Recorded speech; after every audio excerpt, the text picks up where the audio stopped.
life living and making a living can sometimes wear us out, grind us down, and dull our senses. So for a keen mind and a sharp contributive edge that can make it all easier and better and more productive, let's take some time to sharpen our axe. Stay with us right now for Life Talk.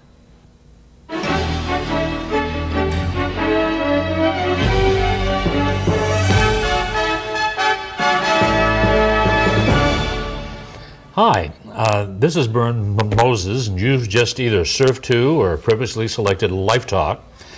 It's a series of television shows. We identify them as verbal essays, and they're about life living and making a living. And from time to time, we have guests that come in, and the last 2 or 3 weeks, we've been blessed with a fellow by the name of Rick Walker. I've known Rick for some time now, and he's been a national sales director, and now he's an entrepreneur, business for himself. Got a couple of exciting ventures that you've got working.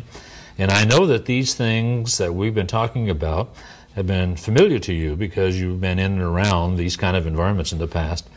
And to catch everybody up, if they're new with us, we've been talking about the 10 commandments for successful networking. We could say selling. We could say business operation, actually. For the new millennium. I guess one of the things that we should make a point about is the fact that the millennium, with its e-commerce, the internet, and what have you, is attracting people with the idea they can do it all on the internet. They don't have to go out there and radiate and talk to people and whatever. But I'm telling you that I believe that they may be high tech, but without high touch, it ain't going to work. Well, what's the high touch, bro? And that's knowing who we are so that we in turn can understand other people and develop an empathetic relationship so we can build our futures together synergistically, working as a team, cooperation, contribution, which is going to make this thing work. I know there's a lot of promotions out here that said, hey, we found a way where you don't have to go to meetings. We can build this empire for you without going to any meetings, without doing any prospecting. Well, that's a great recruiting device. Everybody wants it to do it that way. Sure. But that's about as far as it goes. It's a recruiting device, and then after that, you either have to have the immense financial whack to go ahead and continue the marketing process, or you're going to have to get used to saying hi, all over again. Yeah, and inquiring and informing and inviting and, involving people in what you're doing if that's what they see for themselves. And so, yeah, we've been running through these 10 commandments. By the way, they're mints, which are ideas. A mint, of course, is where money is made, or a repository of money. And we just happen to include, see what I put over here, we included happiness and peace of mind and freedom. And I think has a value and that sort of thing. So this is what we're up to. Well, certainly it has value, and that's why I wanted to come and discuss these with you, Bern, because as people realize, we get into an environment and start to engage and confront people and talk with them, it frees up. What do we say, what do we do, and it seems hard, and let's just go back to our jobs if we have one. And that's the desire. And I think, again, it's been taught to us that if something is worth doing, it's worth doing well. So people know if they don't do it well yet, they tend not to do it, not realizing that if something is worth doing, it's worth starting badly. And that practicing it, which gives you permission, and we're going to get into this evening. Worth starting badly? Yeah, it's worth starting badly. Yes, yeah. That's all right. In other words, we got to get into the practice process, which we're going to discuss this evening as one of the commandments. Let's very quickly, and I'm going to rush through this evening so we can have more time. 10 commandments for successful networking. I'll do number 1, acknowledge and celebrate your capacities. You got number 2. Accept and develop your authority and esteem. 3 is assume responsibility for yourself and to others. And by the way, if you missed that, you need to call us at the number we'll give you at the end of the show, and we'll send this to you, and there's going to be a tape of this available, and we may even send you a free ticket to a live performance about these issues.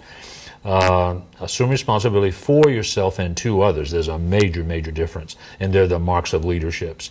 Okay, number 4. Crystallize an image of your future and visualize it every day. It's fascinating. Very successful people do this unconsciously and sometimes forget to teach it.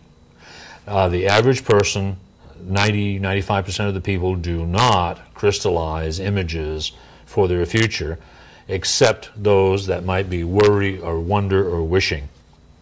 You know, when we go into the future, we tend to wonder what's going to happen, wish something would happen, or worry that something might happen. And people who are successful don't do that. They go in to create an imagery of the way they want things to be, and then evaluate what they're going to have to do to make that come true, and commit themselves to doing it that way. And it's an incredible process. We call it telesthesia. We can't say too much about it. It could very well be the single most important thing in everything you do is crystallizing an image of your future, or what I call telesthesia. The next one, number 5, if you would. Decide to cope. That's an acronym for capitalize on other people's. And it's a big E. There's several of them. Experience, excitement, energy, expertise, could have enthusiasm, entrepreneurship, a whole list of them. Exactly. Right. It's an incredible concept, and it's something we're not used to doing. There's something seems to diminish people when they reach out for assistance or to let other people do their work with them. Or to it's maybe so uncommon that, boy, and it's so essential. Right. Become synergistic rather than splintergistic. Because if you're competing and politicking, this thing's not going to work. Communicate and associate. Make it a regular relationship like you would at a regular job. Now, communicate and associate with your upline, downline, and crossline. Everyone that's involved in the business with you. And the next one? Focus on the functions rather than the intentions and results. Yeah, we spent quite a bit of time on that. We sure did. It's an important part of the process. And then we were talking about recapturing and developing your initiative. We were talking about what has happened to our initiative, that through processing and conditioning, we have accommodated the world. In 1957, I had a consciousness come to me after reading and listening to some recordings, 2 very challenging, overwhelming years in sales, and I wasn't progressing. And all of a sudden, I realized what I've been doing was accommodating conditions. I was reacting to circumstances, and for some reason realized I didn't have to do it anymore. Rather than reacting to circumstances, I could become one, and rather than accommodating conditions, I could establish conditions that other people would probably accommodate. It made all the difference in the world. And it was the beginning of recapturing initiative.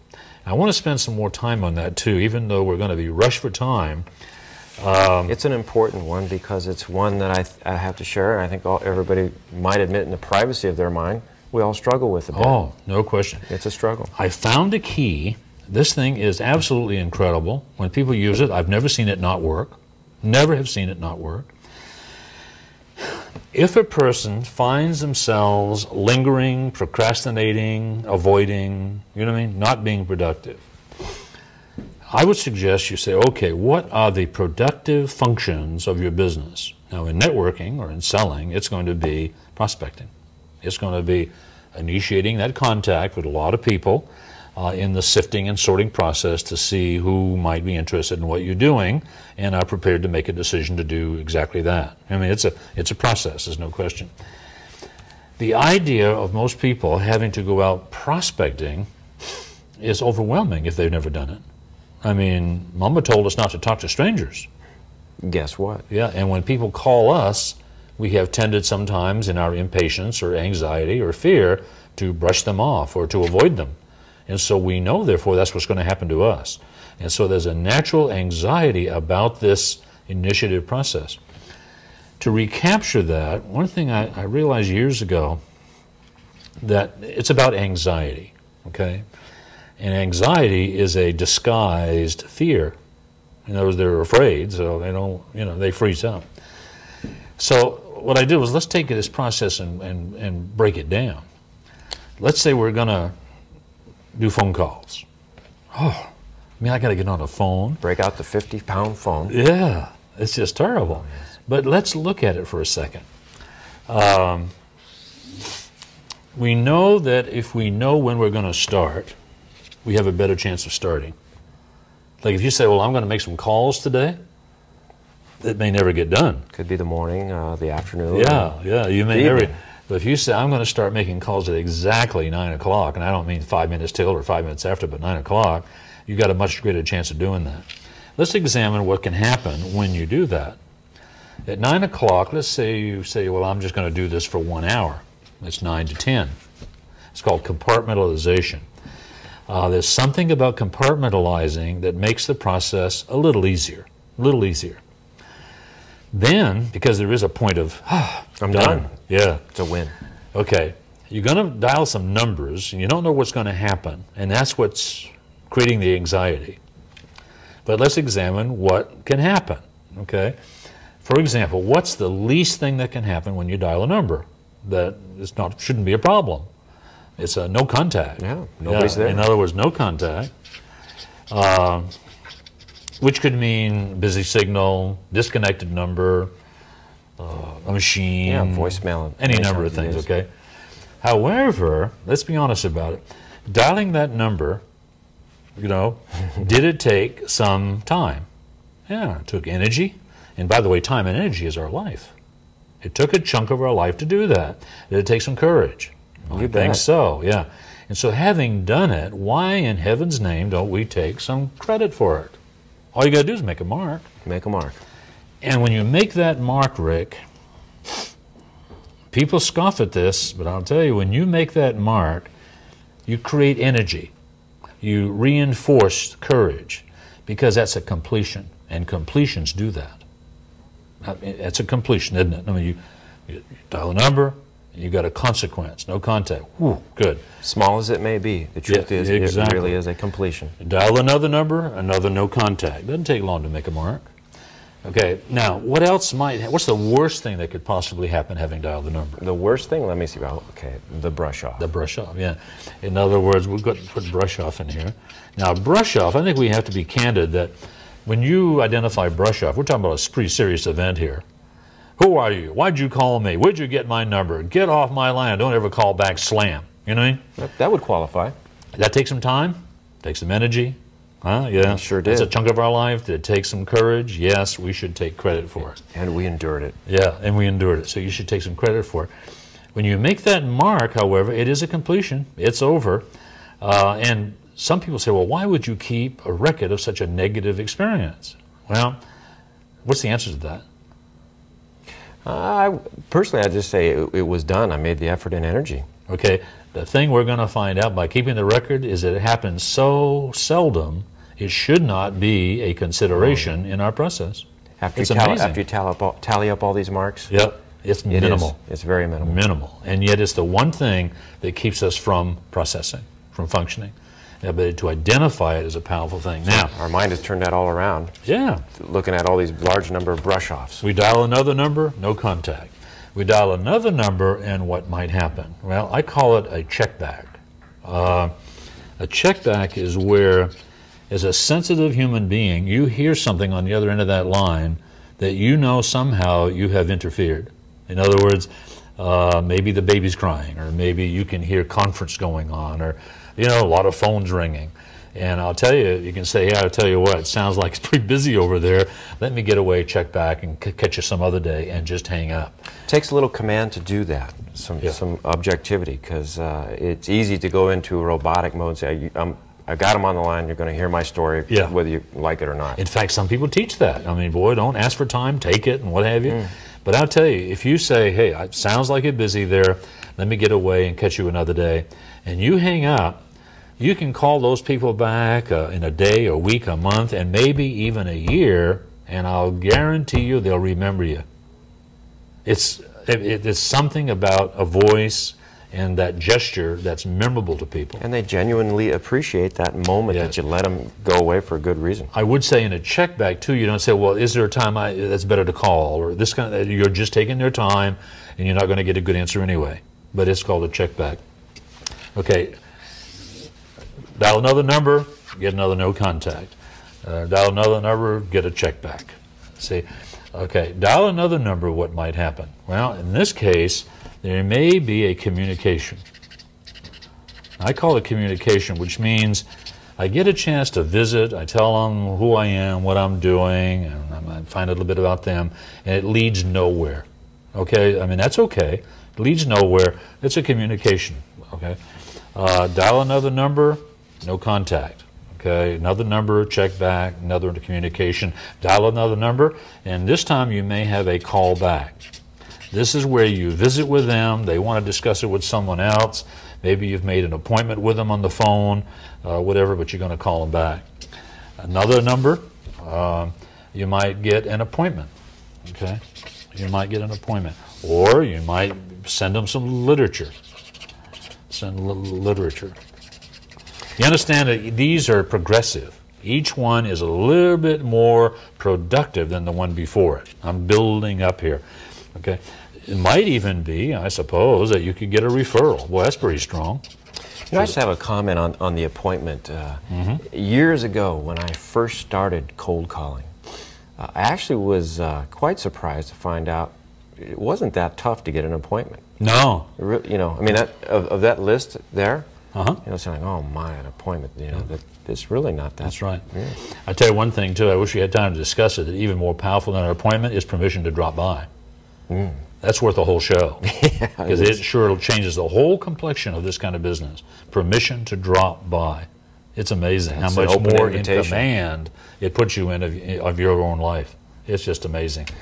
What I'm saying is, I mean, the hour is up by now, and you can feel pretty darn good about yourself.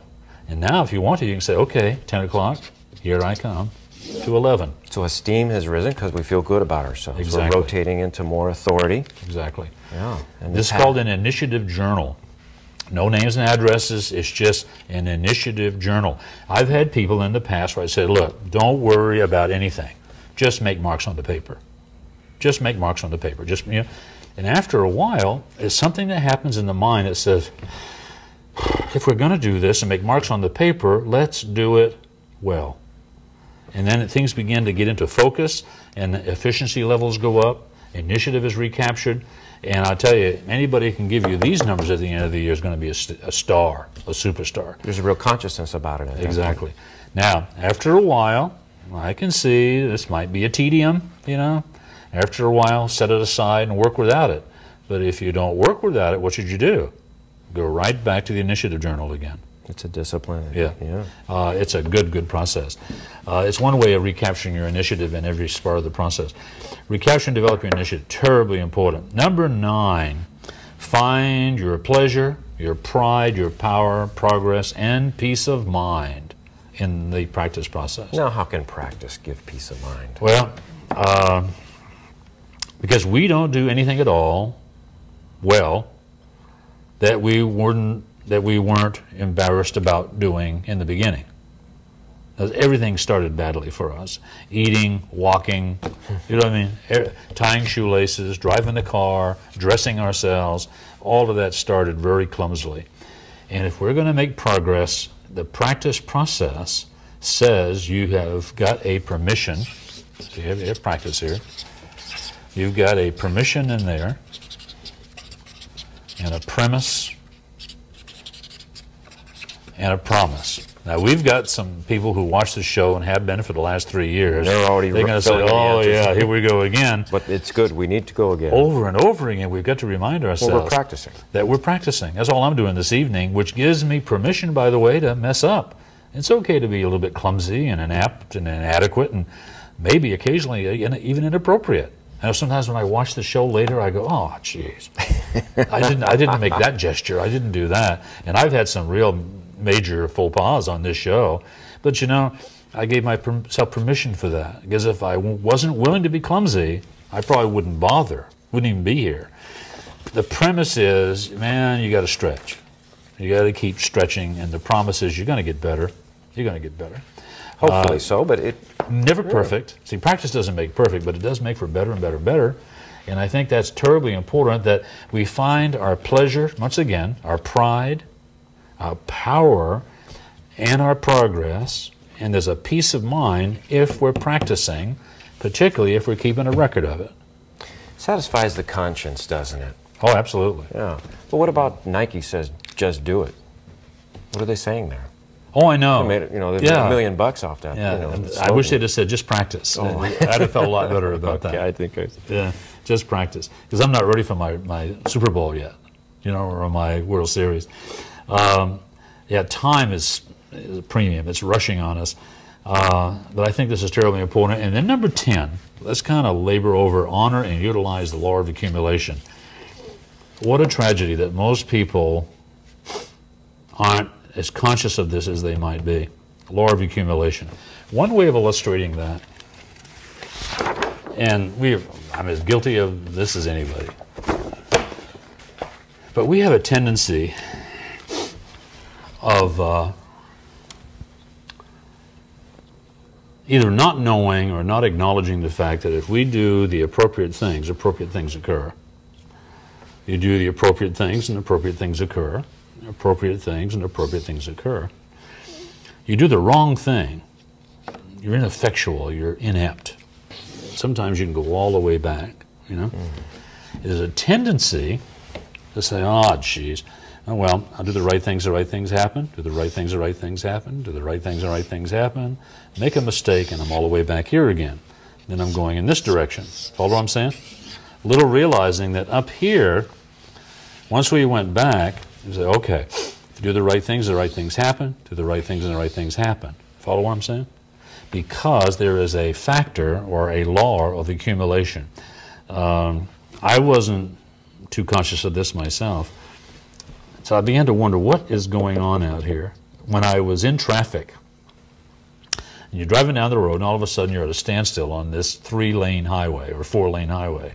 I say, gee, there must be a major, major accident up there. And by the time you kind of bumper to bumper and poke your way up to a certain point, there doesn't seem to be anything going on. And I know you've been there. Right. And say, well, why were we sitting still? It's law of accumulation. Way up here, maybe 2 or 3 miles ahead, a dog darted across the freeway. Okay? So some guy that was going 70 hit his brakes and slowed down to 65. Okay? The person behind them had to slow to 63. The person behind them slowed to 60, 58, 56. No, there's an accumulation thing, so that all the way back down here somewhere, you're at a standstill. It's really, and it works exactly the same way in the other direction. That as you accumulate statistics, now they say it's a numbers game. I say no, it's not. It's a people profession, but you do have to accumulate statistics in order to establish a criteria. Now, criteria can always get better because like for example, this initiative journal that I just showed you helps to establish a criteria because you know where you need to focus your attention, where your weak spot might be. See what I'm saying? Right. But if you accumulate these numbers, there is something that occurs inevitably, 100% of the time. I have seen people, Rick, succeed in some of these environments that had no business succeeding in these environments. I talk about Paul Hardison, for example. I think you remember Paul, a deaf mute who led a nation in a major sales company in 1957. Do you think he had the law of accumulation working for him, didn't he? One thing about him, you knew where he was every single day. And that was at 9 o'clock he was knocking on doors and took a lunch break, and he was out there till 4 o'clock in the afternoon, took a couple hours break, went back in the evening. And you could count on that. Bill Charncris, one of my heroes, who frankly I think probably introduced me to the idea of the Initiative Journal, who was a major figure nationally with the Fuller Brush Company because of the law of accumulation. He was just there doing it. Dorothy O'Brien wrote about it in her book, Wake Up and Live. Proceed with the calm, cheerful assurance that as you do the appropriate things will occur. That's right. The law, honor the law and utilize it by using some of these tools that we're talking about. This is a commentary on the commandments. What I did, I've written these up for folks, and there's some comments up here and some background and what have you, and if people will give us a call, and by the way, let's just use this since I've got it out. It's Life Talk. If you're in the Sacramento area, it's 916-366-8749. If you're out of town, you can be our guest and use the 800 number, 661-3490. If you want to know more about us and what we do and how we do it and why we do it, you can check into our website, www.burnmoses.com. Thank you. And find out a lot more about it. Give us a call or send us an email, because that's in there too. And we will send you one of these and perhaps some other literature, some handouts we call them, you want to put on the bulletin board. And probably a couple of tickets to a live performance. That would be nice. We've got a live formula coming up here in a couple of weeks. Don't miss it. Yeah. We've got thousands of people all over the hemisphere that if they knew that you were being invited, they'd jump up and down on your chest and say, for heaven's sakes, be there. Yeah, don't miss the life formula. And we'll follow that with Command Commission and that with the bottlenecks, or breaking the bottlenecks of bereavement, which is about re-preparing ourselves and recapturing authority and esteem.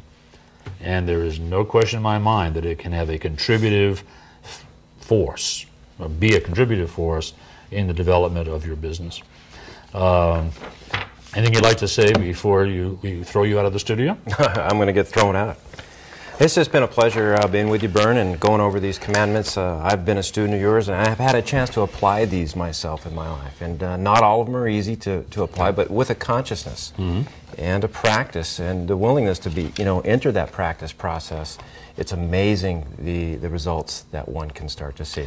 It's nice to be able to say once in a while that there are tools that even though you may be clumsy with the tool, you will get better with it, and this tool will always work. That's nice to be able to say. And some of the things that we've talked about here in these 10 Commandments are just exactly that way. They create an inevitability, a guarantee of progress, a gradual developing of an ability which could become a skill. You don't have to be gifted in this business to be very successful in it. You don't have to have a supreme talent. Basically, a small amount of understanding, and there's new language here. Now one can start to aspire to and rise to become a leader and pass this information on. Oh, I do think that the greatest way to internalize it is to get pieces of it and teach it. Just kind of get little fragments and convey it. Get a little bit more and convey it, because if you don't teach, you never really integrate and learn. Rick, time is up. Thank you. Oh, you're welcome. Appreciate you being Thank here. you, too. And we'll see everyone next time. Make it a good day for somebody. Okay? All righty.